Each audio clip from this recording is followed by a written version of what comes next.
Hello दोस्तों, मेरा नाम मनीष कुमार साहू है। मैं आप सभी का अपने चैनल एजुकेशन हम ऑनलाइन तैयारी में हार्दिक स्वागत करता हूं। मैं आज आपको पावर सिस्टम्स का इकोनॉमिक्स ऑफ पावर जनरेशन पढ़ाने वाला हूं। इसमें हमने पार्ट 1 में डिफरेंट डेफिनेशंस देखे थे। इसमें हमने लोड कर्व और विभिन्न प्रकार के डेफिनेशंस देखे थे, टर्मिनोलॉजी देखी थी, जो आपके पावर सिस्टम के बहुत ही इम्पोर्टेंट पोर्शन है। आज हम इसमें बात करेंगे कि हम पर यूनिट का कॉस्ट कैसे निकालते हैं, कि जो हमारे घर तक पहुंच के देखिए इलेक्ट्रिसिटी हमने जनरेट किया, ट्रांसमिट किया और डिस्ट्रीब्यूट किया। तो डिस्ट्रीब्यूट करने के बाद हमें कितना पैसा हम वसूलेंगे जिसको भी हमने डिस्ट्रीब्यूट किया है, वो चीज़ें कैसे डिसाइड होंगी। देखिए पहले चीज़, तो देखिए ये जनरेटर है और ये ट्रांसफार्मर। हमने क्या किया, इलेक्ट्रिसिटी जनरेट किया, जनरेट करने के बाद इस तरीके से ट्रांसमिट करके ये डिस्ट्रीब्यूट कर दिया इस तरीके से। तो ये हो गया जनरेशन, ये वाला पोर्शन। ये वाला पोर्शन ट्रांसमिशन वाला सेक्शन हो जाएगा और ये वाला सेक्शन डिस्ट्रीब्यूशन होगा।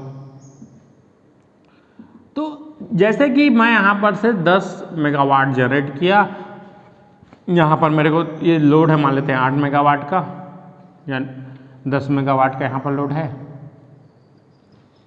यहाँ पर मेरे को 11 मेगावाट मान लेते हैं, 10.5 समथिंग जनरेट करना पड़ेगा। तो क्या होगा, हम जैसे कोई भी चीज़ पावर जनरेट करेंगे तो जनरेशन में कुछ लॉस होगा, कुछ ट्रांसमिशन में लॉस होगा, कुछ डिस्ट्रीब्यूशन में लॉस होगा। ठीक है, तो इस तरीके से देखिए, सबसे पहले हमको यहाँ पर अगर प्रोड्यूस करेंगे तो प्रोडक्शन कॉस्ट होगा, प्रोडक्शन कॉस्ट। कोई भी चीज़ हम जनरेट करेंगे, देखिए जैसे कि इलेक्ट्रिसिटी जनरेट कर रहे हैं हम लोग कोयले से, तो हमको कोयला से जनरेट करने के लिए थर्मल पावर प्लांट की जरूरत पड़ेगी। तो थर्मल पावर प्लांट ऐसे खड़ा नहीं हो जाएगा, उसके लिए हमको लैंड की रिक्वायरमेंट है। लैंड के बाद हमको वाटर की ज़रूरत पड़ेगी। तो ऐसा एरिया ढूंढना पड़ेगा हम कि वो हमारे लिए सुटेबल हो। ये सब site selection of thermal power station के लिए ये टॉपिक में मैंने आपको बताया। तो ये साइट सिलेक्शन करके हमने पावर प्लांट खड़े कर दिया। तो पावर प्लांट खड़े करने के लिए कॉस्ट लगेगा, उसको बोलते हैं हम लोग कैपिटल कॉस्ट। जो भी खर्चा हमको किसी भी इंस्ट्रूमेंट पावर प्लांट को बनाने के लिए लगता है उसे बोलते हैं कैपिटल कॉस्ट। उसके बाद मैंने कोरबा में पावर प्लांट खड़ा कर लिया या चापा के मड़वा में पावर प्लांट खड़ा कर लिया। अब वहाँ से मेरे को जैसे जगदलपुर पहुँचाना है, जगदलपुर, तो जगदलपुर तक पहुँचाने के लिए हवा में तो पहुँचेगा नहीं, उसके लिए हमको क्या लगाना पड़ेगा, ट्रांसमिशन लाइन का सिस्टम लगाना पड़ेगा। तो ट्रांसमिशन लाइन सिस्टम से हमने कहाँ पहुँचा दिया, जगदलपुर बारसूर सब स्टेशन पहुँचा दिया। मान लीजिए बारसूर सब स्टेशन से अब हमको एरिया में क्या करना है, डिस्ट्रीब्यूट करना है। तो उसके लिए डिस्ट्रीब्यूशन ट्रांसफार्मर सब स्टेशन लगा के डिस्ट्रीब्यूट करेंगे। उसके बाद कहीं जाके हमको घर में सप्लाई मिलती है। तो घर में यदि मैंने यहाँ से कोरबा से लेकर जगदलपुर तक का जो सफ़र किया हूँ, तो उस सफ़र में मेरे को ट्रांसमिशन लाइन मिला, फिर डिस्ट्रीब्यूशन लाइन मिला। अब क्या होता है, ट्रांसमिशन लाइन का खर्चा बढ़ेगा तो उसे बनेंगे, उसमें उसको कैपिटल कॉस्ट में ही गिनेंगे। डिस्ट्रीब्यूशन का जो भी खर्चा होगा उसको भी हम लोग किसमें गिनेंगे, एक बार जो बनाने का खर्चा आ रहा है उसको, वो इन्वेस्टमेंट हमारा होता है कैपिटल कॉस्ट। दूसरा चीज़, जैसे मैंने ट्रांसमिट कर लिया या जनरेट कर लिया, उसके बाद लोड सेंटर तक पहुंचने के लिए ट्रांसमिशन लाइन में कुछ न कुछ I² आर लॉस होता है। तो लॉसेस भी हो रही हैं, तो लॉसेस को भी हमको क्या करना पड़ेगा, कंपनसेट करना पड़ेगा। मान लीजिए मैंने यहाँ पर 11 मेगावाट जनरेट किया, क्योंकि मेरे को 10 मेगावाट यहाँ पर लोड सेंटर तक पहुँचाना है जगदलपुर तक, और यहाँ मैंने कोरबा में जनरेट किया, तो 1 मेगावाट मैं मानता हूँ कि रास्ते में क्या हो गया, खर्च हो गया। ठीक है, तो ये कैपिटल कॉस्ट जो है, प्रोडक्शन कॉस्ट 7 करोड़ रुपए लगता है पर मेगावाट के लिए। ये है कैपिटल कॉस्ट। उसके बाद दूसरा चीज़ होता है ट्रांसमिशन। तो ट्रांसमिशन में लॉस हो गया, तो लॉस भी किससे वसूलना पड़ेगा हमको? कंज्यूमर से वसूलना पड़ेगा ना। जैसे कि देखिए, आपको मैं एक छोटा सा एग्जांपल दे रहा हूँ। जैसे आप क्या करते हैं, होटल में जाकर समोसा खाते हैं, समोसा का बनने का कॉस्ट हो जाएगा मैन्युफैक्चरिंग कॉस्ट। समोसा मान लेते हैं एक समोसा का बनने का कॉस्ट है 2 रुपये, तो 2 रुपये में बना वो, तो हो गया उसका मैन्युफैक्चरिंग कॉस्ट। अब वो आप बैठे हैं खाने के लिए होटल में, तो उसको आपको ला के दिया कौन? वेटर। तो वेटर क्या हो गया? एक ट्रांसमिशन का सिस्टम हो गया। तो वेटर को जो भी हम पैसा पेमेंट करेंगे तो वो ट्रांसमिशन कॉस्ट आ गया, ठीक है। ट्रांसमिशन कॉस्ट के बाद डिस्ट्रीब्यूशन कॉस्ट भी होता है। तो ट्रांसमिशन डिस्ट्रीब्यूशन कॉस्ट कौन ले गया? वेटर ले गया, है ना। उसके बाद उसको कप प्लेट भी धोना पड़ेगा, तो वो लॉस हो, मान के चलिए उसको, है ना, लॉसेस हैं। तो इस तरीके से हमको एक समोसा लगभग दुकान में हमको 5 रुपये पड़ता है। तो जिसमें आपका सब चीज़ कॉस्ट इंक्लूड करके वो देता है, 5 रुपये 10 रुपये जिसके हिसाब से रहता है। तो जो दुकानदार वैसे 10 रुपये में बेच रहा है, तो उसने मैन्युफैक्चरिंग कॉस्ट प्लस अपने दुकान का किराया का कॉस्ट प्लस लेबर चार्ज सब काट के उसके बाद अपना प्रॉफिट जोड़ता है। प्रॉफिट जोड़ने के बाद 10 रुपये में आपको समोसा देता है। सिमिलर फैशन में कोई भी बिजनेसमैन जो है अपना सब टोटल कॉस्ट को निकाल के उसमें प्रॉफिट ऐड करके आपको सामान बेचता है। सिमिलर फैशन में हम लोग, अगर मैं जनरेटिंग पावर प्लांट है मेरा, तो मैं जनरेशन में अपना कैपिटल कॉस्ट, रनिंग कॉस्ट, सब कॉस्ट को मिलाऊंगा प्लस ट्रांसमिशन का लॉस प्लस मेंटेनेंस चार्ज, उसके बाद मैं कॉस्ट फाइनलाइज करता हूं पर यूनिट का। तो हम इस चैप्टर में यही देखने वाले हैं कि हम पर यूनिट का कॉस्ट कैसे डिसाइड करते हैं, कैसे निकालते हैं। तो आपको ये एक ब्रीफ आइडिया हो गया होगा कि हम कॉस्ट कैसे निकालते हैं। तो चलिए, एक जनरल इंट्रोडक्शन मैंने दिया है, आप इस डायग्राम को नोट कीजिए पहले। चलिए, उसके बाद मैं आपको हेडिंग वाली side heading economics of power generation, economics of power generation, economics of power generation या पावर सिस्टम भी बोल सकते हैं, क्या पता। तो इसका क्या होगा? The art of determining per unit cost of electrical energy is known as economics of power generation, ठीक है। तो इकोनॉमिक्स ऑफ पावर जनरेशन क्या है? हमको एक यूनिट का खर्चा कितना आ रहा है सभी चीज़ों को इंक्लूड करने के बाद, that is called economics of power generation. चलिए, यहाँ तक नोट कर लीजिए।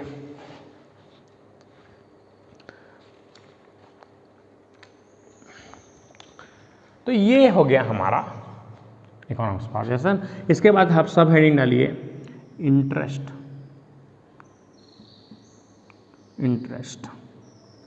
अब इंटरेस्ट क्या चीज़ है? इंटरेस्ट, इसको हिंदी में हम लोग ब्याज बोलते हैं, ब्याज। तो देखिए दोस्तों, ब्याज क्या चीज़ है?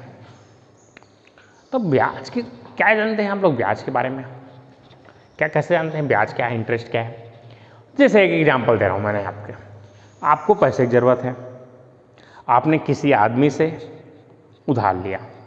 मान लेते हैं आपको 1 लाख की ज़रूरत है, तो आपने किसी व्यापारी से या साहूकार से या बैंक से मान लेते हैं उधार लिया आपने, तो बैंक आपको 1 लाख रुपए देगी, लेकिन आपको वापस कितना करना पड़ेगा? मान लेते हैं 1 साल बाद आपने 1,10,000 रुपये वापस दिया। तो 10,000 क्या चीज़ है? 10,000 है हमारा ब्याज। तो 10,000 आपने एक्स्ट्रा क्यों दिया? आपने तो 1 लाख ही लिया था। तो 10,000 हमने क्या किया था, वो बैंक का या किसी व्यक्ति का 1 लाख रुपए यूज किया 1 साल में। तो हमने किसी का पैसा यूज किया, तो उस पैसे का यूज करने का cost, that is called interest. The value of use of money is called interest. चलिए नोट कर लीजिए, the value of the cost of use of money, the cost of use of money is called interest. The cost of use of money is called interest. Just like मैंने आपको example दिया, आप किसी साहूकार से या किसी भी दूसरे थर्ड पर्सन से पैसा लेते हैं, रुपए लेते हैं या कोई सामान लेते हैं, है ना, जैसे कि आप बाइक लेते हैं, आसान किस्तों में ले जाइए, है ना। तो ये किस्त योजना या फिर ये सब एक प्रकार का ब्याज का ही सिस्टम है। आपने कुछ सामान को यूज कर रहे हैं, तो उस सामान के बदले, यूज करने के बदले, उस पैसे का यूज करने के बदले जो आपको एक्स्ट्रा मनी उसको रिटर्न करना पड़ता है, दैट इज कॉल्ड इंटरेस्ट। ठीक है, तो चलिए आगे बढ़ते हैं। दूसरा हमको टर्म समझना है डिप्रिसिएशन। क्या समझना है हमको? डिप्रिसिएशन। डिप्रिसिएशन, इसको हिंदी में बोलते हैं मूल्यह्रास। मूल्यह्रास। अब ये देखिए, एक इसको मैं प्रैक्टिकल एग्जांपल आपको बता रहा हूँ। जैसे देखिए, ये है मेरा हेडफोन मान लेता हूँ, है ना, जो भी हेडफोन है मान लेते हैं, मीवी का हेडफोन है, इसको मैंने लिया है 1200 में। अब इसको मैंने यूज कर लिया 1 साल, तो यूज करने के बाद 1 साल बाद ये क्या होगा, इसका मूल्य क्या होगा? इसके मूल्य में कमी आएगी। अब मैं इसको बेचूंगा, चलो थर्ड में OLX में बेच दिया मान लेते हैं, तो OLX में बेचूंगा तो ये 1200 में बेचाएगा क्या? नहीं बेचाएगा, डेफिनेटली नहीं बेचाएगा, कि उससे कम वैल्यू पर बेचाएगा। मान लेते हैं 1000 में बेचाया या 800 में बेचाया या 900 में बेचाया, तो हम जैसे मैंने इसको लिया है 1200 में, ये क्या हो जाएगा, मेरा कॉस्ट प्राइस होगा या किसी का मूल्य हो गया, प्रोडक्ट वैल्यू। अब इसको मैंने 1 साल बाद 800 रुपये में सेलिंग प्राइस कर दिया, तो 1 साल में मेरे को 400 रुपये का क्या होगा, जो 400 इसके मूल्य में क्या आ गई, कमी आ गई ना। तो इसके मूल्य में 400 रुपये की कमी आ गई। तो जो वस्तु के, किसी वस्तु के मूल्य के उपरांत उसके मूल्य में आई कमी, उसे ही हम लोग डिप्रिसिएशन कहते हैं। जैसे आप बाइक का इंश्योरेंस कराते हैं, तो बाइक का इंश्योरेंस कराते हैं तो आप फर्स्ट साल में लिखता है 0% डिप्रिसिएशन एड ऑन पॉलिसी अगर लेते हैं आप, तो मतलब आपको बाइक का कोई पार्ट आप चेंज कराते हैं तो आपको रुपए की ज़रूरत नहीं पड़ेगी फर्स्ट साल में। लेकिन जैसे जैसे वो दिन जाते आएगा तो आपके इंश्योरेंस पेपर में ये लिखा होगा कि after first year 5% depreciation, after second year 10% depreciation, after third year 20% depreciation. ये अलग अलग पॉलिसियाँ अलग अलग डिप्रिसिएशन वैल्यूज डिसाइड करती है। तो डिप्रिसिएशन आपको समझना है, जो भी वस्तु है उसके मूल्य में आई कमी उस वस्तु के उपयोग के दौरान। देखिए जैसे कोई मशीन लिया मैं, जैसे मान लेता हूँ एक पंखा लिया। पंखा क्या है, हमारा इंडक्शन मशीन है। पंखा लिया मैंने, 1 साल चलाया, तो 1 साल चलाने के बाद क्या होगा, उसका बीयरिंग फ्रिक्शन के कारण घिस जाएगा। तो उसके बाद जब पंखा बेचूंगा मैं तो कम रेट में बिकेगा। तो यही डिप्रिसिएशन है। या कोई मशीन लिया, मान लेते हैं मैं इंडक्शन मशीन लिया 1 मेगावाट का, तो आफ्टर 1 ईयर या 2 ईयर्स उसके पार्ट्स घिसेंगे, कुछ ना कुछ उसमें कमियां आएंगी, मेंटेनेंस होगा। तो जो मूल्य उसका पहले था वो मूल्य बाद में वही नहीं रहेगा। तो कोई भी मशीन उपकरण का हम उपयोग करते हैं तो उसके जो वास्तविक मूल्य में कमी आती है दिन ब दिन यूज करने के बाद, दैट इज कॉल्ड डिप्रिसिएशन। ठीक है, तो लिख लीजिए इसको आगे। The decrease in the value of power plant equipment and building due to constant use is known as depreciation. ठीक है, तो मूल्य ह्रास लिख लेते हैं इसका डेफिनेशन। चलिए लिख लीजिए इसका डिप्रिसिएशन का, the decrease in value, the decrease in value of, the decrease in value of power plant equipment and building after constant use is called depreciation। मूल्यह्रास किसी वस्तु के उपयोग के दौरान उसके मूल्य में आई कमी को हम डिप्रिसिएशन कहते हैं। डेफिनेशन लिखते जाइए, आपके सेमेस्टर एग्जाम में बहुत ज़्यादा इंपॉर्टेंट है। इसके बाद मैं आगे बढ़ता हूँ, इसको जल्दी से लिख लीजिए, स्क्रीनशॉट खींच लीजिए। इसके बाद हम आगे बढ़ते हैं। इसके बाद आप साइड हेडिंग डाल लीजिए, cost of electrical energy, cost of electrical energy, cost of electrical energy.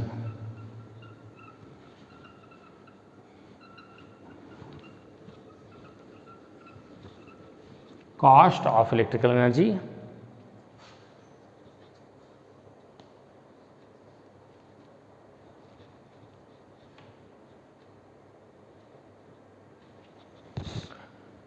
तो हम कॉस्ट को जो है, कॉस्ट को 3 भाग में बांट सकते हैं। ये होता है हमारा, एक होता है फिक्स्ड कॉस्ट, फिक्स्ड कॉस्ट, एक होता है सेमी फिक्स्ड कॉस्ट, दूसरा होता है सेमी फिक्स्ड कॉस्ट, एक होता है हमारा रनिंग कॉस्ट, रनिंग कॉस्ट। चलिए, तो कॉस्ट क्या है ना, हम उसको 3 कैटेगरी में डिवाइड कर रहे हैं, fixed cost, semi fixed cost and running cost. पहले इसको फ्लो चार्ट बना लीजिए।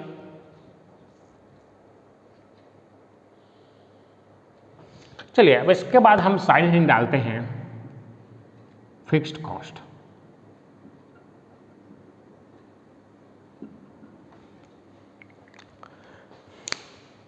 फिक्स्ड कॉस्ट हेडिंग डालिए।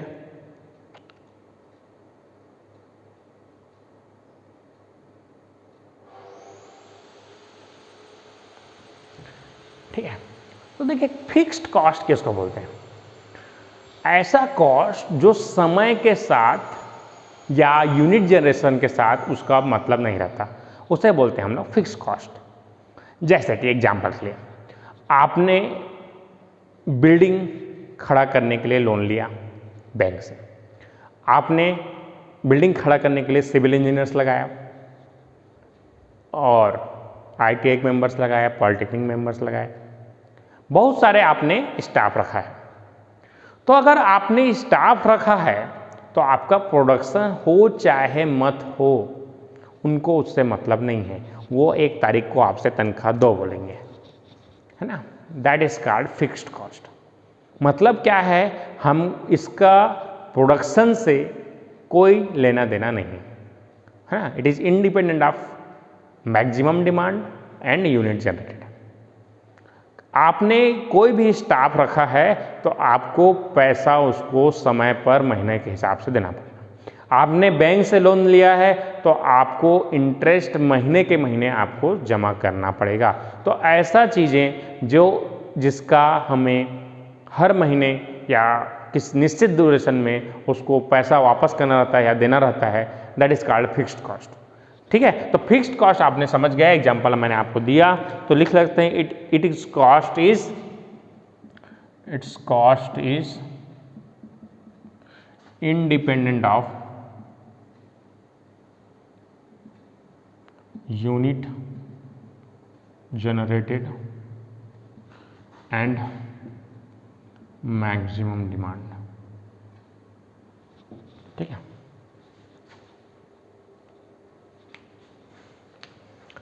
ठीक है, क्योंकि देखो कितना बड़ा है क्या है उससे हमको मतलब नहीं है ना। हमारे पास जितने स्टाफ है हमको उसको पेमेंट करना है, चाहे मेरा प्रोडक्शन हो चाहे मत, that is called fixed cost, है ना। तो इसमें क्या कहा जाएगा एग्जाम्पल में, या इसके इंक्लूड क्या आ जाएगा, salaries of higher authorities, interest, और दूसरा चीज जैसे कोई मशीन लगाया हूं मैं, चाहे जनरेटर लगाया हूं चाहे मोटर लगाया हूं, जो भी चीज लगाया हूं, वो हर साल यूज के बाद, कंटिन्यूस यूज के बाद डिप्रिसिएशन होगा। अभी मैंने आपको डिप्रिसिएशन बताया है, तो इसमें आपको डिप्रिसिएशन को भी इंक्लूड करना पड़ेगा, डिप्रिसिएशन। तो ये सब चीज़ें एक्सेट्रा, है ना, ये सब चीज़ें किस में आती हैं, हमारा फिक्स्ड कॉस्ट में आता है। चलिए इसको लिख लीजिए यहाँ तक जल्दी से।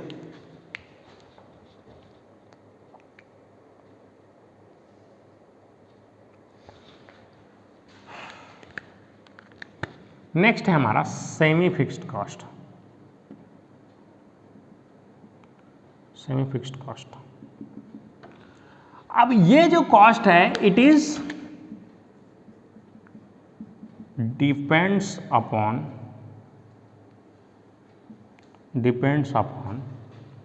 Maximum demand and independent of unit generated. अब ये क्या चीजें देखते हैं हम लोग, सेमी फिक्स्ड कॉस्ट, तो it is depends upon maximum demand and it independent of unit generated. जैसा कि देखिए मेरा 100 मेगावाट का प्लांट है, मान लेता हूं 100 मेगावाट का है, और मेरे पास 1000 मेगावाट का प्लांट है, ठीक है। तो ये बताइए आपको 100 मेगावाट के लिए ज़्यादा पर्सन्स की जरूरत पड़ेगी कि 1000 मेगावाट के लिए? जाहिर से तौर पर है, अगर आपका संस्था बड़ा है, आपका ऑर्गेनाइजेशन बड़ा है, तो आपको नंबर ऑफ स्टाफ की जरूरत ज़्यादा पड़ेगी। यदि आपके पास छोटा यूनिट है तो छोटा यूनिट के लिए आपको स्टाफ की जरूरत कम पड़ेगी। तो ये स्टाफ, क्लर्कर स्टाफ, क्लर्क वाले लोग, हम लोग अपनी भाषा में बाबू बोलते हैं, तो बाबू वाले लोग, क्लर्क, तो इन सब की जरूरत हमको कब पड़ेगी? जैसे हमको सैलरी बनाने वाले की जरूरत पड़ेगी, बैंक कंप्यूटर वाले काम करना है ना, कंप्यूटर में सबका सैलरी बनाना है, तो ये सब काम कौन करता है? क्लरिकल स्टाफ करता है। अब जितना बड़ा स्टाफ होगा उसको मैनेज करने के लिए मैनेजर, ह्यूमन रिसोर्स हायर करने वाले, ह्यूमन रिसोर्स इंटरव्यू लेने वाले, और संस्था को चलाने वाले प्रबंधक। जितना बड़ा संस्था है उतने ज़्यादा प्रबंधक की हमको जरूरत पड़ेगी। छोटा है तो उसके एक जने संभाल लेगा, और है बड़ा है तो एक के ऊपर, फिर ऊपर, इस तरीके से बढ़ाते हैं, है ना, ब्रांच मैनेजर, फिर टोटल जीएम, जनरल मैनेजर, इस तरीके से। तो हमें नंबर ऑफ स्टाफ की जरूरत ज़्यादा पड़ती है। कहाँ पर? जहाँ पर हमारा पावर प्लांट बड़ा है। तो पावर प्लांट बड़ा है तो हमको ज़्यादा जरूरत पड़ेगी। तो ये डिपेंड किस पे कर रहा है? मैक्सिमम डिमांड पे डिपेंड कर रहा है। आपका संस्था जितना बड़ा है उतने ज़्यादा आपको लोगों की जरूरत पड़ेगी। लेकिन आप कितना मेगावाट जनरेट कर रहा है इससे उसको लेना देना नहीं, ठीक है। तो ये चीज़ें, इसलिए हम इसको सेमी फिक्स्ड कॉस्ट बोलते हैं। चलिए लिख लीजिए, एग्जाम्पल लिख लीजिए इसका, salaries of clerks, managing staff बोल सकते हैं इसको, मैनेजिंग स्टाफ है ना, मैनेजिंग स्टाफ, क्लर्क्स, ये सब एक्सेट्रा, है ना। तो ये सब जो हैं किस में आ जाएंगे? आपके सेमी फिक्स्ड कॉस्ट में आ जाएगा। नेक्स्ट है हमारा थर्ड है रनिंग कॉस्ट। रनिंग कॉस्ट, तो it depends on unit generated and maximum demand. ये जो है रनिंग कॉस्ट किसी भी पावर प्लांट को चलाने के लिए जिस खर्चे की जरूरत पड़ती है उसे हम रनिंग कॉस्ट कहते हैं। किसी भी पावर प्लांट को चलाने के लिए जिस खर्च की जरूरत पड़ती है उसे रनिंग कॉस्ट कहते हैं। तो it is depends upon unit generated and also maximum demand. चलिए एक एग्जांपल लेता हूं मैं। 100 मेगावाट जनरेट करना है और इसी तरीके से मेरे को 1000 मेगावाट जनरेट करना है। तो 100 मेगावाट जनरेट करने के लिए कोयला मान लेते हैं 10 टन लगता है। तो 1000 के लिए कितना लगेगा? ज़्यादा लगेगा कम लगेगा? ज़्यादा लगेगा, डेफिनेटली बात है। अब कोयला फ्रेम तो देगा नहीं गवर्नमेंट। गवर्नमेंट से आपको कोयला लेना है तो आपको पर 1-1 किलो के हिसाब से देगा वो, है ना। तो कोयला आपके पास, तो कोयले का खर्चा बढ़ेगा। दूसरा चीज़, कोयले जैसे कोरबा माइन से मैंने कोयला निकाल लिया तो हम तो पहुँच नहीं जाएगा, उसके लिए हमको ट्रांसपोर्ट फैसिलिटी की ज़रूरत पड़ेगी। तो जितना ज़्यादा कोयला आप लेंगे उतनी ज़्यादा आपको ट्रांसपोर्ट का खर्चा देना पड़ेगा। दूसरा चीज़, प्रोडक्शन यूनिट के लिए आपको अलग से इंजीनियर स्टाफ रखना पड़ेगा जो प्रोडक्शन को देखेंगे। तो प्रोडक्शन इंजीनियर्स आपको लिए अलग से लगेंगे, तो प्रोडक्शन इंजीनियर का कॉस्ट बढ़ेगा। तो रनिंग कॉस्ट में किसी भी पावर प्लांट को चलाने के लिए जिस खर्चे की ज़रूरत पड़ती है उसे रनिंग कॉस्ट कहते हैं। जैसे कि एग्जांपल के लिए आपको कोयला, जितना बड़ा पावर प्लांट है आपको उतना ही ज़्यादा कोयले की ज़रूरत पड़ेगी। जितना बड़ा पावर प्लांट है उतने ज़्यादा आपको प्रोडक्शन यूनिट लगेंगे। तो ये सब चीज़ें जो डिपेंड करती हैं आपका यूनिट जनरेटर से, तो ये आपका होता है रनिंग कॉस्ट। ठीक है, ठीक। दूसरा चीज़ें आपके पास कोयले के साथ साथ आपको लुब्रिकेटिंग ऑयल्स, इंसुलेशन, मेंटेनेंस सब चीज़ लगेगा रनिंग के लिए। आप कोई भी मशीन चल रहा है अचानक से खराब हो गया तो मेंटेनेंस भी कराओगे ना उसका, इसीलिए हमको सब चीज़ की ज़रूरत पड़ेगी रनिंग कॉस्ट में। हमको ऑयल्स की, लुब्रिकेशंस की, मेंटेनेंस की, तो जितने कॉस्ट किसी पावर प्लांट को चलाने के लिए हमको लगता है that is called running cost. तो आप इसको बढ़िया से लिख लीजिए, ये बहुत ज़्यादा इंपॉर्टेंट है।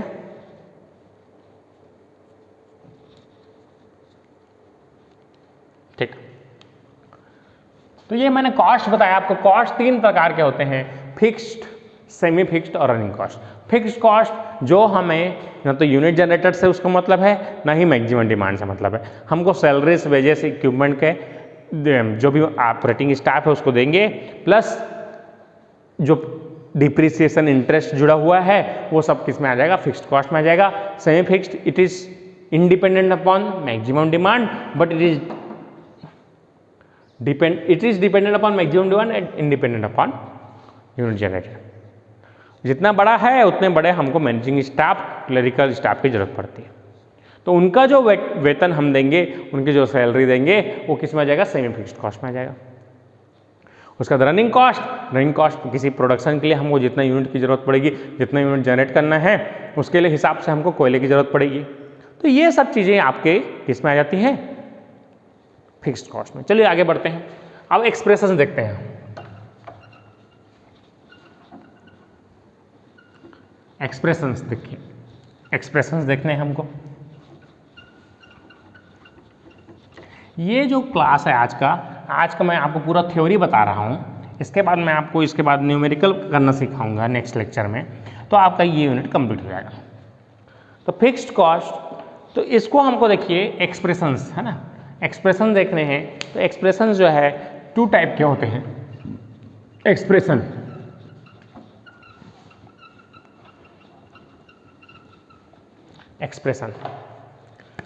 एक्सप्रेशंस देखिए,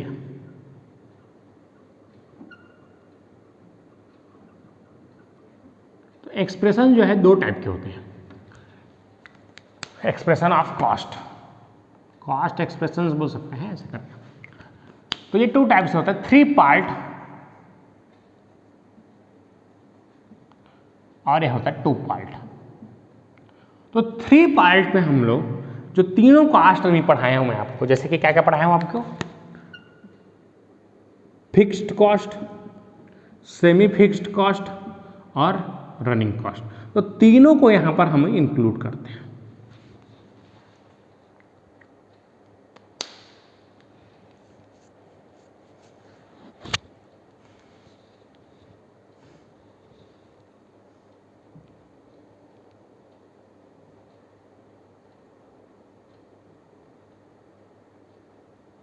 ठीक है। अब कई बार क्या करते हैं हम लोग सेमी फिक्स्ड कॉस्ट को एक ही साथ ले लेते हैं, तो यहाँ तक आप नोट कर लिए होंगे। उसके बाद हम यहाँ पर दो ही चीज़ें यूज़ करते हैं, फिक्स्ड कॉस्ट और रनिंग कॉस्ट। तो ये दो एक्सप्रेशन टाइप का है जिससे हम किसी भी कॉस्ट का एक्सप्रेशन लिखते हैं। चलिए हम पहले देखते हैं थ्री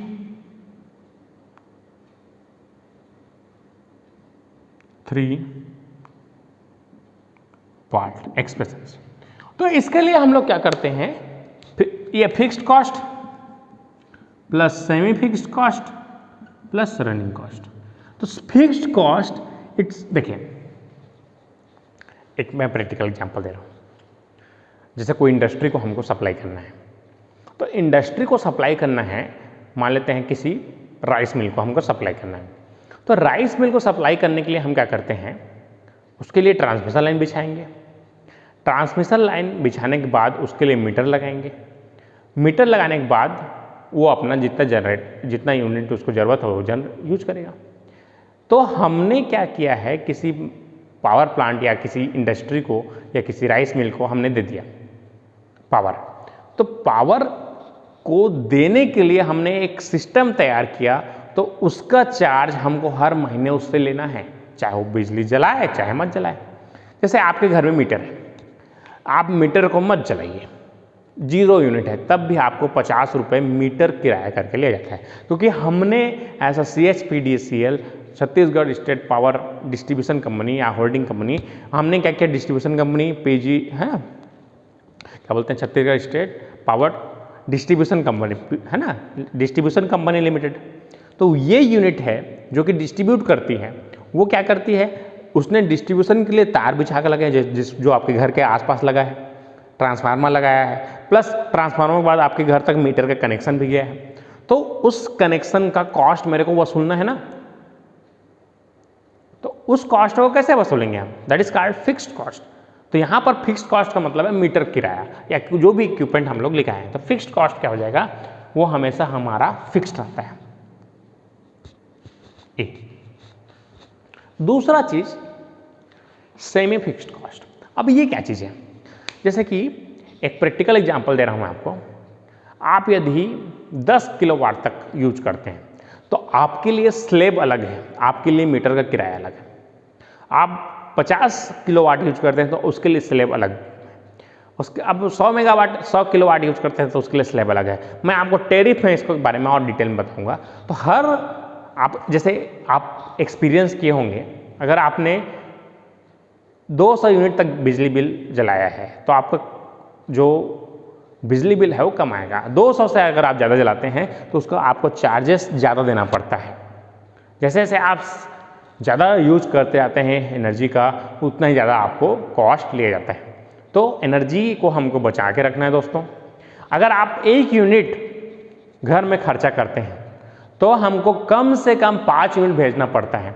तो ऐसा इलेक्ट्रिकल इंजीनियर मैं सभी से अनुरोध करता हूँ कि जितना हो सके इलेक्ट्रिसिटी का बचत करें। चाहे कई लोग क्या सोचते हैं, मैं तो किराया बिजली बिल दे रहा हूँ ना, इट्स नॉट लाइक दैट। यहाँ पर हमारा एनर्जी क्राइसिस है हमेशा से। अभी भी ऐसे देश के गांव हैं जिसमें बिजली नहीं पहुँच पाया है, तो वो इस चीज़ों का महत्व जानते हैं कि ये कितना प्रीसियस है दोस्तों। बहुत ही मुश्किल में हमारा इलेक्ट्रिसिटी जनरेट होता है। ये जितने इंजीनियर्स हैं वो अच्छी तरीके से जानते हैं कि हम कितने मेहनत से, खून पसीने से इलेक्ट्रिसिटी जनरेट करते हैं। लेकिन हम देखते हैं कि अवेयरनेस की कमी के कारण हम नॉर्मल लाइफ में पंखा चल रहा है तो चलने देते हैं, लाइट चल रहा है चलने देते हैं। ऐसा नहीं करना है दोस्तों। एनर्जी की सेविंग कीजिए। अगर आप 1 यूनिट बचाते हैं तो आप 1 यूनिट नहीं बचा रहे हैं, 5 यूनिट बचा रहे हैं। अगर देश का हर व्यक्ति 1 यूनिट बिजली बिल बचाने लगे पर डे के हिसाब से, तो हमारा 120 करोड़ 130 करोड़ के जो आबादी है, 130 करोड़ यूनिट एक दिन में बचेंगे। That is much greater than capacity of our power stations, large power stations है ना। जैसे हमारा 1000 मेगावाट का प्लांट है, उससे भी ज़्यादा यूनिट हम एक बचा सकते हैं इलेक्ट्रिसिटी का। तो जैसे आपको पानी से भी ज़्यादा, मैं बोलूँगा कि इलेक्ट्रिसिटी जो है पानी से भी ज़्यादा कीमती है। पानी को तो है ही कीमती, पानी को तो बचाना ही है, लेकिन बिजली पानी से भी ज़्यादा कीमती है दोस्तों। तो मैं आपसे अनुरोध करूँगा कि आप खुद बिजली बचाइए और अपने आसपास पानी या बिजली की बचत जरूर कीजिए, है ना। अपने देश के नागरिक होने के लिए एक फर्ज जरूर अदा कीजिए, है ना। हर व्यक्ति को, है ना, अपना योगदान जरूर देना चाहिए, आप जितना दे सकते हैं, ठीक है। और दूसरा है हमारा फिक्स सेमी फिक्स्ड कॉस्ट। तो ये डिपेंड करता है हमारा कि हम कितना हमारी ज़रूरत है। तो आपके जो घर के बिजली बिल में आप देखेंगे तो उसमें आपको डोमेस्टिक कंज्यूमर लिखा रहेगा 10 किलोवाट तक का या 1 किलोवाट तक का। उसके बाद जैसे जैसे आप बढ़ते जाएंगे, आप जैसे मिल के लिए कनेक्शन लेंगे तो उसका आपका रनिंग कास्ट कमर्शियल में लेगा वो। तो ये किस पे डिपेंड करता है, हमारा सेमी फिक्स्ड कॉस्ट पर। तो ये किस पे डिपेंड करता है, B × kilowatt plus running cost. आपने एक महीने में कितना बिजली बिल जलाया, आप मान लेते हैं 100 यूनिट जलाया, तो आपको 100 यूनिट का खर्चा देना पड़ेगा। तो डिस्कार्ड C × किलोवाट आवर। तो ये जो है रनिंग कॉस्ट हमने कितना यूज किया और कितना हमारी डिमांड है, और ये क्या है फिक्स्ड कॉस्ट, मीटर किराया या मीटर कॉस्ट बोल सकते हैं, मीटर कॉस्ट, ठीक है। तो ये इस तरीके से हम इसको 3 पार्ट में बांटते हैं। तो ये हमारा हो गया 3 पार्ट एक्सप्रेशन ऑफ कॉस्ट। चलिए आगे बढ़ते हैं, इसको यहां तक नोट कर लीजिए। अब इसके बाद है हमारा 2 पार्ट। तो यहां पर हमने केवल क्या किया है, A + B × किलोवाट आवर, इस तरीके से A × किलोवाट। अब हमने क्या किया है, देखो A + B को इसको कंबाइन करके एक लिख दिया है A × किलोवाट। इस तरीके से थोड़ा सा अच्छे से लिख देता हूँ, A × किलोवाट। हमने दोनों को क्लब कर दिया यहाँ पर, है। तो ये 2 पार्ट है, दोनों तरीके से हम लोग दर्शाते हैं। आप दोनों को नोट कर लीजिए, इसके बाद आगे बढ़ते हैं हम लोग। अब नेक्स्ट देखते हैं हम लोग, हेडिंग डालिए डिप्रिसिएशन।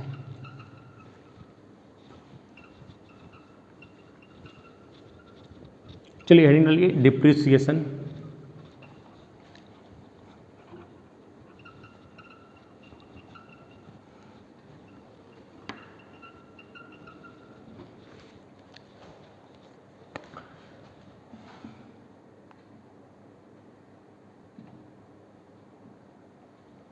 डिप्रिसिएशन, है ना। इसके मेथड्स देखेंगे, मेथड्स ऑफ डिटरमाइनिंग डिप्रिसिएशन। मतलब डिप्रिसिएशन में कितने तरीकों से निकाल सकता हूं। तो देखते हैं हम लोग, बहुत आसान है। इसको मैं फ्लो चार्ट आप बना लीजिए इसके लिए। इसके 3 मेथड हैं। फर्स्ट है हमारा straight line method, straight line method, straight line method. दूसरा है हमारा diminishing fund method, diminishing fund method. और तीसरा है हमारा sinking fund method, sinking fund method, ठीक है। तो ये 3 मेथड है जिससे हम किसी भी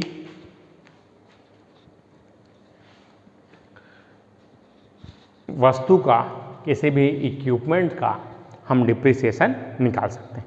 पहला क्या है, straight line method, diminishing fund method और सिंकिंग फंड मेथड। मैं आपको एक ब्रीफ इंट्रोडक्शन दे रहा हूँ इसका, फिर अगले लेक्चर में मैं आपको इसके टेक्निक्स बताऊंगा कि हम कैसे डिप्रिसिएशन को कैलकुलेट करते हैं और किसी भी मशीन का, किसी इक्विपमेंट का, किसी बिल्डिंग का डिप्रिसिएशन निकालते हैं।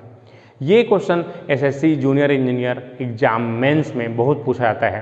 तो मेंस में आपसे ये डेफिनेटली पूछा जाएगा।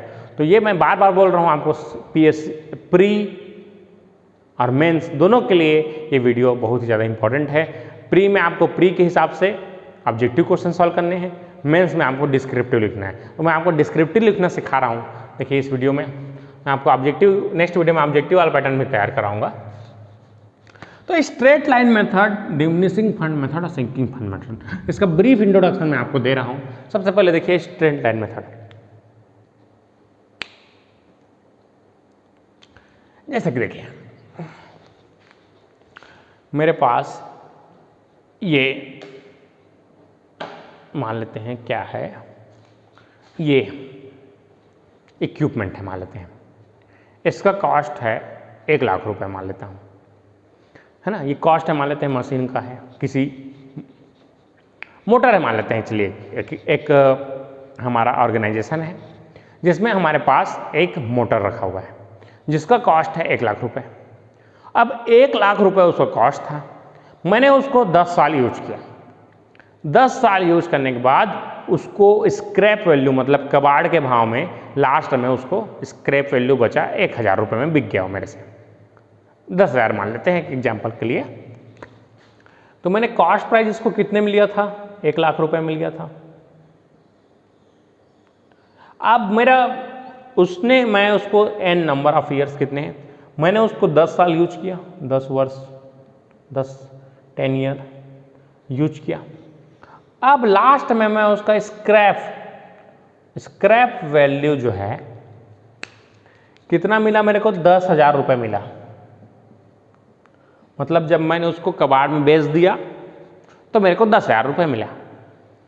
तो डिप्रिसिएशन कैसे निकालते हैं हम लोग, हमने क्या किया, 10,000 को या 1 लाख जो है, 1 लाख रुपया क्या था हमारा कॉस्ट था, मैंने 10,000 रुपये लास्ट में क्या किया, उसको बेच दिया। बटे कितना साल यूज किया, नंबर ऑफ ईयर n बराबर कितना है, 10 साल यूज किया। तो हर साल उसकी डिप्रिसिएशन वैल्यूज निकल जाएगी यहाँ से। 1 लाख में से 10 लाख गया तो 90,000 बचेगा, 90,000 डिवाइडेड बाई 10। तो हर साल पर ईयर डिप्रिसिएशन कितना आया, 9,000 रुपीज़। तो 1 साल में मेरा 9,000 रुपये खर्च हो गया या उसके मूल्य में कमी आई। लेकिन दोस्तों देखिए एक प्रैक्टिकल एग्जांपल इस मेथड का देखिए, स्ट्रेट लाइन मेथड। ये कैलकुलेशन में तो एकदम इजी है, बहुत ही आसान मेथड है, सिंपल मेथड है, विदाउट एनी कॉम्प्लेक्सिटी। आप इसको बहुत ही आसानी से इस तरीके से बना सकते हैं। लेकिन अगर मैं आपको एक प्रैक्टिकल एग्जांपल दूं, अगर आप बाइक लेते हैं तो बाइक शुरुआत के 2 से 3 साल आपसे 1 रुपये का खर्चा नहीं मांगेगा। आप नया बाइक लेते हैं तो, या कोई भी वस्तु आप नया लेते हैं तो उसके शुरुआत के ईयर में उसका डिप्रिसिएशन उतना अधिक नहीं होता जिसका डिप्रिसिएशन उसके बाद होता है। जैसे कोई बाइक है, मैं उसको 5 साल यूज किया, तो पहले जो 1, 2, 3, 4 साल हैं उसमें मेरा खर्च ज़्यादा नहीं होगा उसका। लेकिन जैसे ही 5 साल के बाद मैं यूज करूँगा तो उसका जो डिप्रिसिएशन है उसका वो ज़्यादा होता जाएगा, उसके पार्ट्स घिसते जाएंगे, उसके टायर को चेंज कराना पड़ेगा, ऑयल चेंज कराना पड़ेगा, मेंटेन कराना पड़ेगा, हो सकता है इंजन का काम कराना पड़े। ये प्रैक्टिकल चीज़ें हैं दोस्तों। जितना जो मशीन नया है उसमें उसका डिप्रिसिएशन उतना अधिक नहीं होता। जैसे जैसे कोई वस्तु पुरानी होती जाती है, वो टेक्नोलॉजी पुरानी हो जाती है, तो सबका एक लाइफ होता है। जैसे मैं बाइक के बोलूँ तो बाइक का यूजफुल लाइफ है 15 ईयर्स। 15 ईयर के बाद आप जानो बोलता है, उसके बाद चला रहे हो तो अपने रिस्क में चला रहे हो, है ना। जैसे कोई अभी मैं राजदूत चला रहा हूँ तो अपने रिस्क में चला रहा हूँ, उसका कोई गारंटी नहीं है ना। तो ये चीज़ें जैसे भी चीज़ें मैं आपको बता रहा हूँ वो एक प्रैक्टिकल एग्जाम्पल है, क्योंकि शुरुआत के दिनों में इसमें बोल रहा है 9,000 हर साल डिप्रिसिएशन होगा बोलता है। लेकिन शुरुआत के दिनों में डिप्रिसिएशन किसी भी चीज़ का नए में कम होता है as compare to old values, ठीक है। तो ये मेथड उतना एप्रोप्रिएट नहीं है, उतना इफेक्टिव मेथड नहीं है, बस एक तरीका है जिससे हम निकाल सकते हैं। इसी तरीके से ये मेथड्स भी हैं जिसमें हम लोग थोड़ा एडवांस फॉर्म में कैलकुलेशन करते हैं। और यहाँ पर अगर इसका ग्राफ बनाऊंगा मैं तो ये स्ट्रेट लाइन बनता है इस तरीके से इसका पहले मूल्य था, धीरे धीरे कम हो गया, और ये जो है इसका मूल्य स्क्रैप वैल्यू, ये जो वैल्यू है स्क्रैप वैल्यू बचा। जैसे ये देखिए 1 लाख में खरीदा था मैं, अब ये 10,000 बचा, तो ये स्क्रैप वैल्यू बच गया। तो ये जो बच गया ये क्या था, ये डिफरेंस क्या था, ये हमारा क्या था, डिप्रिसिएशन था। तो ये इस तरीके से निकाला, इसको बोलते हैं, इसलिए स्ट्रेट लाइन का यूज करके निकालें, इसलिए बोलते हैं straight line method. Diminishing value method, इसमें क्या करते हैं हम लोग, डिमिनिशिंग वैल्यू मेथड में क्या करते हैं, जैसे कि हमारा आपने पढ़ा होगा चक्रवृद्धि ब्याज, कंपाउंड इंटरेस्ट। तो इसमें क्या करते हैं हम लोग, जैसे कंपाउंड इंटरेस्ट निकालते हैं, ए इक्वल टू क्या होता है P1 minus R by 1 plus R by 100 का पावर n होता है। तो सेम मेथड से हम लोग डिप्रीसिएशन निकालते हैं। चूंकि हमारा रेट ऑफ यहाँ पर इंटरेस्ट निगेटिव होता है, इसलिए माइनस R बाई 100 का पावर n, इस मेथड से हम लोग निकालते हैं। तो ये हमारा स्ट्रेट लाइन मेथड से ज़्यादा एग्जैक्ट आंसर आता है और स्क्रैप वैल्यू इस तरीके से आता है, तो ग्राफ। तो ये सब मेथड्स हम पढ़ेंगे नेक्स्ट क्लास में और डिटेल में। मैं आपको जस्ट इंट्रोडक्शन दिया, आज के लिए इतना ही रखते हैं। वीडियो को जितना ज़्यादा हो सके लाइक शेयर सब्सक्राइब कीजिए चैनल को, आपने अभी तक नहीं किया है तो, और अपने दोस्तों तक पहुँचाइए दोस्तों।